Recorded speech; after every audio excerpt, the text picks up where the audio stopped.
கட்சி தலைவருங்கிற முறையில் நான் தொகுதிகளை எப்படி போராடி கேட்டு பெறுகிறோனோ அதை போல ஒவ்வொரு முறையும் நமது கட்சியின் சார்பிலே போட்டியிடக்கூடிய வேட்பாளர்களுக்காக நான் எனக்கு தொடர்புள்ள தோழமை சக்திகளோடு இருக்கிற அந்த நல்லிணக்கமான உறவை பயன்படுத்தி அவர்களிடமிருந்து நிதியை திரட்டி வேட்பாளர்களுக்கு கொடி முதல் அத்தனை பொருள்களையும் வழங்கும் நிலை, செலவுக்கும் காசு தருகிற அல்லது நிதியை தருகிற நிலை மாவட்ட குழு ஏற்றுக்கொள்வதில்லை. வேட்பாளர்களும் யாரும் செலவு செய்யக்கூடிய தகுதி பெற்றவர்களாக இருப்பதில்லை.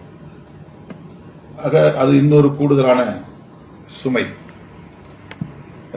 போராடி தொகுதிகளை பெற்றாக வேண்டும், போராடி நிதியை திரட்ட வேண்டும். அதேபோல நெருக்கடிகளுக்கு இடையிலே வேட்பாளர்களை தேர்வு செய்ய வேண்டும் என்கிற அந்த பணிச்சுமைகள் ஏராளம் இருக்கின்றன. இதையெல்லாம் ஒரு இடத்திலே நான் மிக வெளிப்படையாக பேசுவதற்கு காரணம்,